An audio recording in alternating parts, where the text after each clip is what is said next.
Hi. So I'd like to have a conversation with you people. I don't know who you are. I don't know who's going to watch this. I don't know anybody.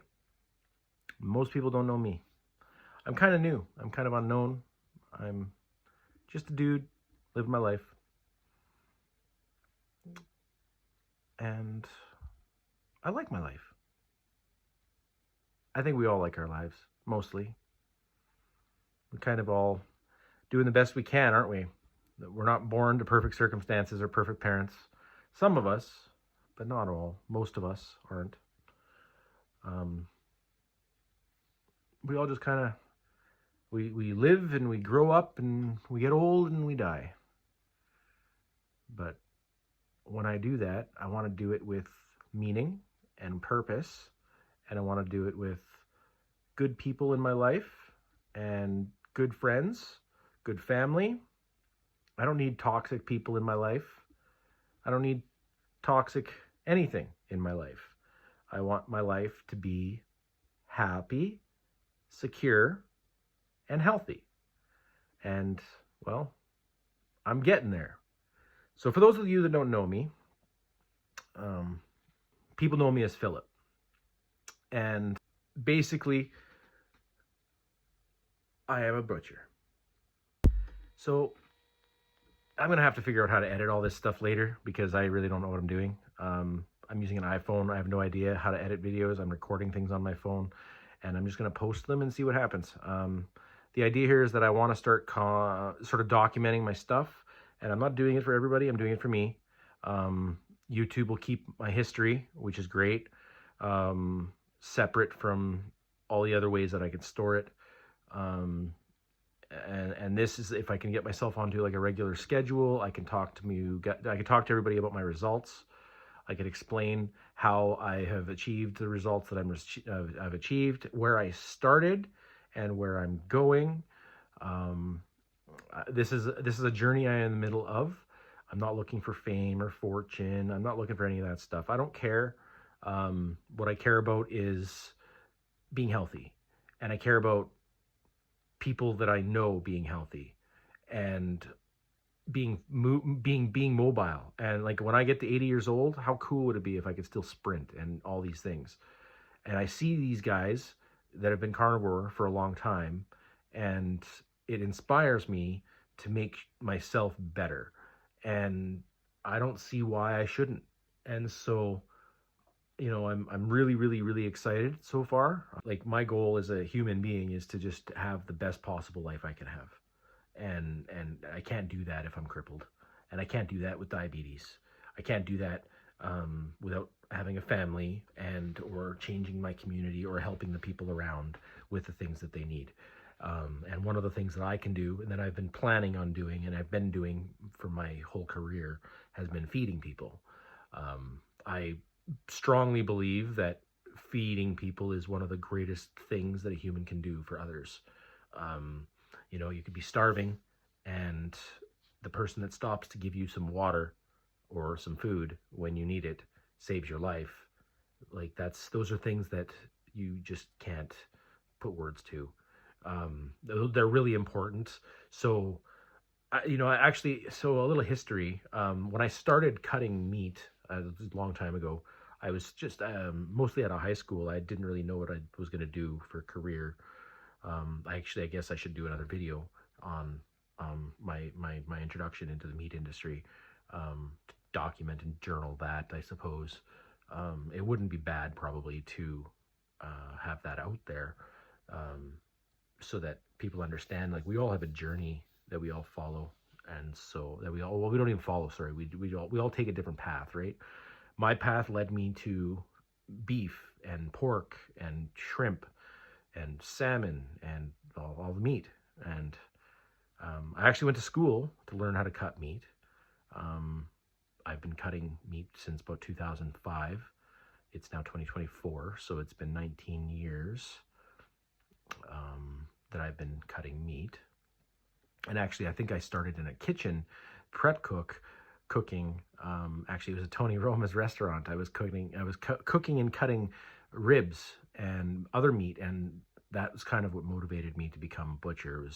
I always found my way back into a kitchen, and I never saw a future as a line cook in one of these restaurants. So I got to talking with my father, and his recommendation was the butcher, and he specifically used the butcher from I don't know how many people have seen it. Lots. It's a very famous movie, but it's called Fiddler on the Roof. There's a butcher in that movie named Laser Wolf, the richest man in town, and he's the town butcher. And my dad always told me that if I'm going to be anybody in a village, be the butcher. And so I decided to become a butcher. And I've worked my whole career towards those goals. I've worked in various environments to learn all the things I need to know about making sausages. And honestly, I've learned some processing, breaking carcasses down. I've done all of that stuff. But the probably the one aspect that I haven't done is like actual like mix master type career where I learned to blend seasonings and those sort of things. There's science behind the formulas on which specific seasonings are complementary to other specific seasonings and that kind of thing. And so I never did learn any of that. And now that I'm a carnivore, as much as I would love to learn any of that, none of it is really relevant because I'm actually a strict beef, butter, bacon, eggs carnivore. So I'm only using salt on any of my food. I'm not using any other substance, no plants at all on anything. I will post in this video, once I've learned how to edit this video, I will post a picture of me at my heaviest, the picture I have that when I was the heaviest that I was at while I was living in a big city and working, and then not working because my health got so bad I was just having a hard time, and some other things like the depression, and there's a long history to some of that stuff that I can get into, but ultimately this is my first video. This is my introduction video. It's supposed to be quick. It's not meant to be a super long discussion. I'm just filming a bunch of segments, and I'm going to kind of try to put them together because I need to figure out how to do this because I'd like to get videos out there once in a while. I'm sure it's not hard, so it's just getting them out. I'm 41, if anybody's curious. I'm losing my hair, as you can see. The hairline used to be quite a bit lower on me, and as you can see, it's pretty slender these days, or at least my hair is. I'm not. I've got this big old belly on me here, and but it's come down a lot. The official first day of me on carnivore diet, I guess this time, was the 1st of November of 2024. It is currently the 27th of December, so it's been almost 60 days I've been on the diet. I only once drank some alcohol in that period for full disclosure purposes, and occasionally I eat things that do have some plants in them, but only because with my job I make things that have seasonings, and I often will test those things before I let other people buy them because I want to make sure that they don't taste bad. So there is that. So I'm very careful about the quantity that I consume because I have noticed when I do consume, or I consider it cheating, when I do consider it self-cheating when I do eat some of this product because there are sugars and carbohydrates inside some of this product. And so I don't think that it's any great amount that's going to affect my ketosis at all, but it is still not zero. And so I don't think it's going to do any like major harm to me, but I don't know. I haven't experienced any problems. I've noticed like I overconsumed cheese one day, and I had to and I had some bathroom trouble the next day. So I don't eat cheese either, usually. I only had cheese that time because, actually, that was only just a few days ago. With New Year's coming up, I'm providing food, like deli platters, to the New Year's Eve party that is being organized by the committee in town that I live in. And so I've been buying and putting things together, and I'm trying to avoid some of those snacky things that I used to do. Those are just habitual. It's funny, story about cheese, because cheese has always been one of my strongest weaknesses, and I never really understood to what degree I was affected by cheese. But when I must have been 16 or 17 months old, my mom had let me crawl around the house a little bit, and I vanished. She didn't know where I went. Couldn't find me. I don't remember how long it was, none of that stuff. The details are kind of the details. But when I vanished, I eventually turned up in the closet. Closed door. She found me in the closet eating a block of cheese that I somehow got out of the fridge or out off the counter or something. I ended up with this block of cheese, and it was one of those big blocks, the square, big long ones, and I'm gnawing on it as a kid. I'm 16 months old. I ate so much of it that I had to go to the hospital because I was having some stomach issues. And so I bet, without realizing it, over all of the years that I've been alive, at some point in my youth, I consumed something that caused me to enter a period, I believe, of cellular dysfunction and metabolic issues. And that led to a cycle of bad eating. Again, anybody who's followed this space would understand that you go from kind of like a high craving environment to almost like a shame environment. Like you binge eat on a bunch of stuff, and then you feel bad about it afterwards, or you feel sick afterwards, and then that makes you feel worse. And then you regret doing it, and then you hate yourself for doing it, and it becomes kind of almost like a spiral into a pit of despair. And you just eat, and then you come out of it, and then you're starting to get hungry, and then you realize, oh, now what you used to eat is, one sandwich has turned into 3 sandwiches, right? What you used to eat was 1 helping turned into 3 helpings, right? And then all of a sudden, you're eating way more than you need to all the time, and you just balloon out. And, well, my heaviest, I was 350 pounds. Now, or in and around there. I don't exactly know, because this was a decade ago at my heaviest.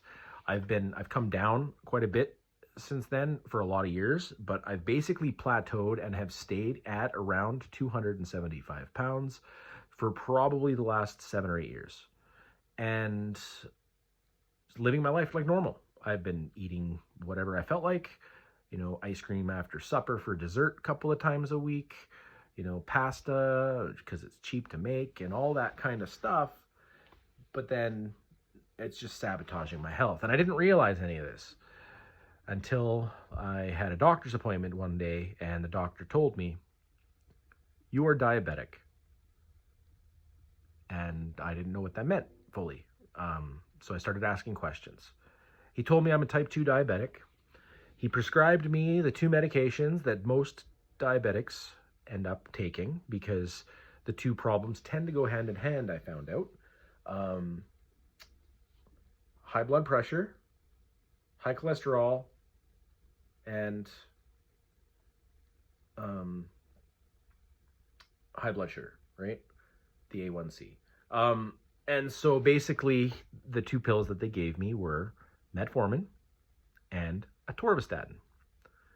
And I took them for about 2 months at the time, but I noticed that I didn't feel good. It felt weird to me to take a pill every day, for starters, and be told that I have to take these pills for the rest of my life.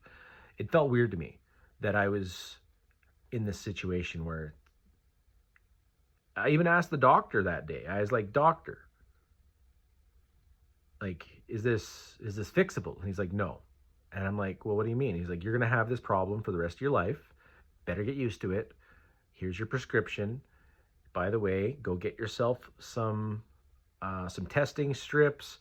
Go get yourself a glucose tester. Go get yourself this." And by the time I left his office and got and picked up all that prescriptions and everything, I spent $200. And so I'm Canadian, thankfully, and I had medical benefits that covered a large portion of all of that, including the testing strips and all that stuff. Because like I'm sure regular price, I would have probably paid well over that. But thankfully, I had medical coverage where I worked, and I didn't have to spend an arm and a leg to get all that stuff started. And I ran with my test. I used my tester every day, probably religiously, twice a day for probably the first month, month and a half. And then it occurred to me that this isn't normal. Something's weird about this. I don't feel good on this pill, on these medications. And so I needed to sort of evaluate how I approach that. I've always hated taking pills. I don't even like taking Advil or aspirin or Tylenol or any of that stuff. I just don't.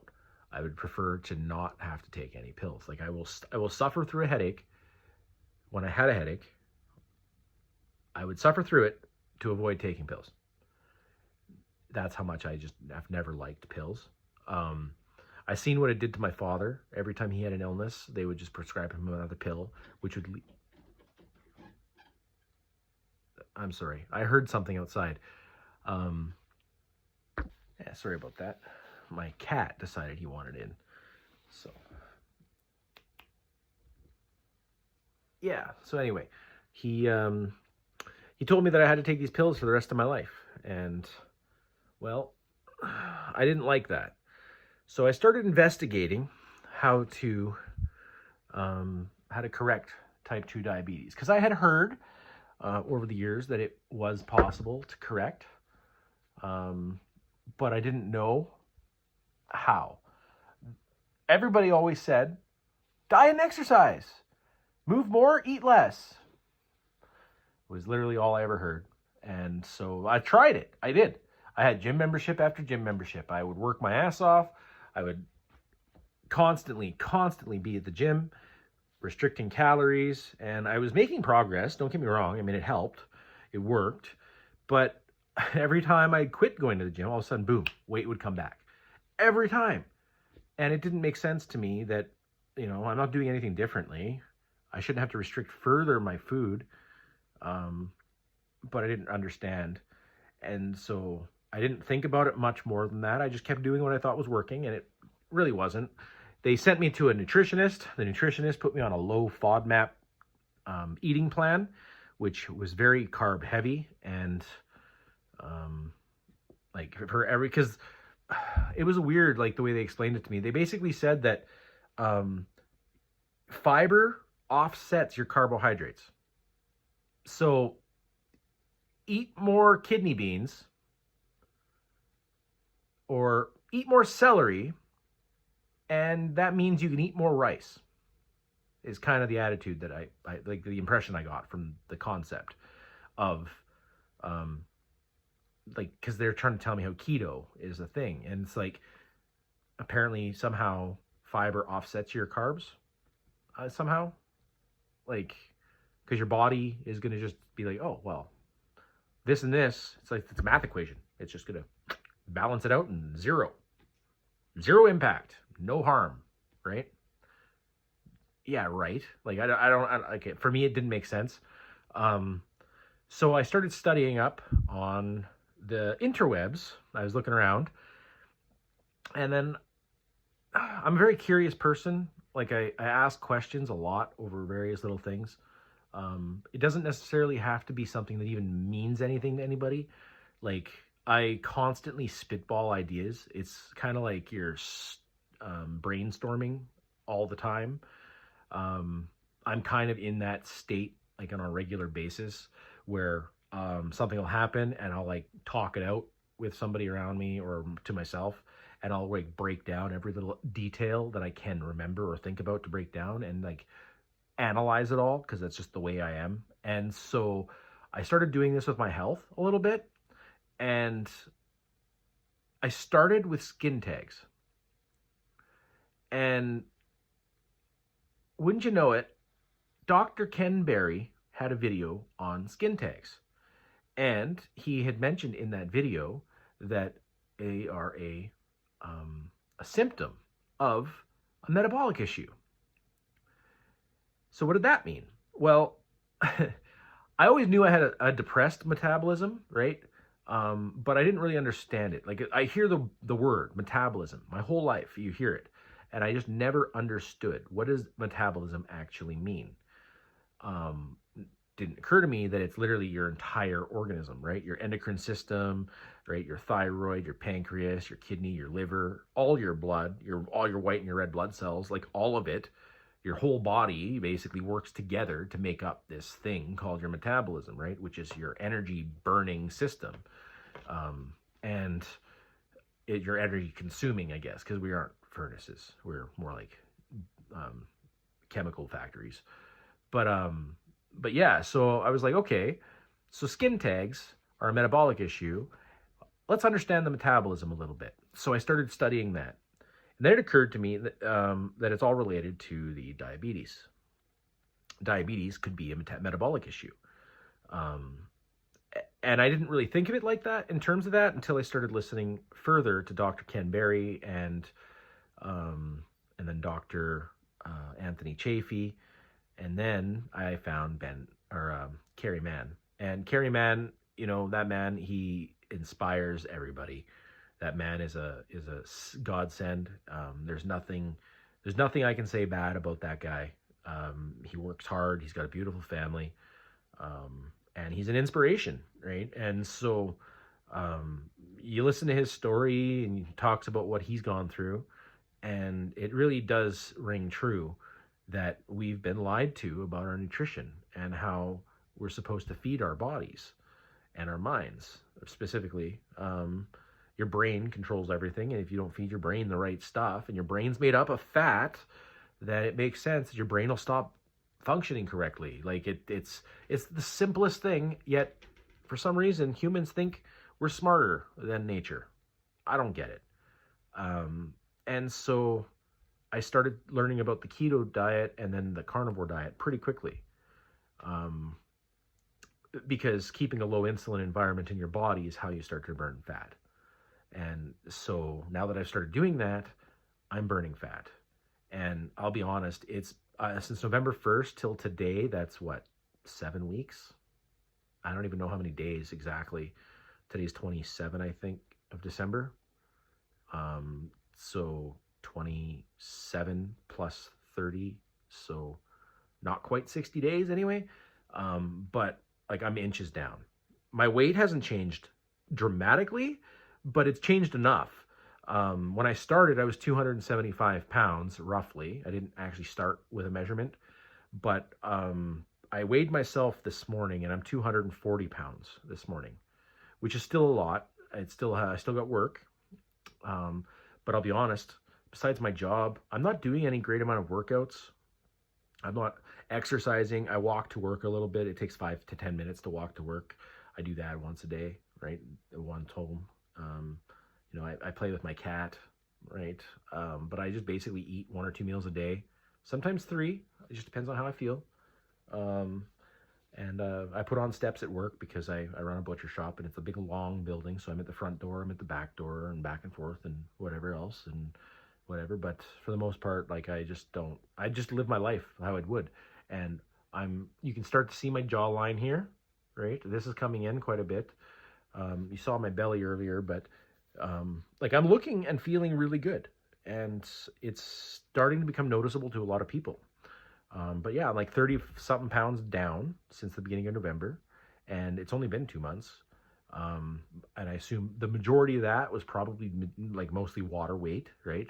Inflammation that my body was holding on to in parts, my fingers, my toes, that kind of thing.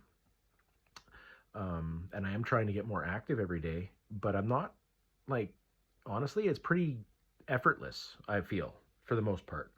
I used to have bad heartburn, gone. Haven't had heartburn since I switched to the diet. The only time I even come close to heartburn is if I overeat anything. And I think part of the reason for that is just because my body is still purging itself of the stuff that is in it from before. I don't know how long it takes, but I feel like my intestinal tract has been pretty badly damaged from all of the bad years of binge eating that I did. And so the healing, that's going to take time, and my body will need energy and proteins and fats and iodine to fix all of the cellular damage that I would have done to my body over the, decades of binge eating that I did. But I'm improving. And so this is my first video. I don't know. I don't even have a clue what I'm going to do for future videos. I might just talk about whatever. Might even just have a book and just read a chapter of a book. I don't know what the copyright laws are related to this stuff. I have no idea. I'm just going, because I want to journal, basically, my journey through this. But anyway, so that's kind of where I'm at as far as how I started. Well, it's kind of all over the place, really.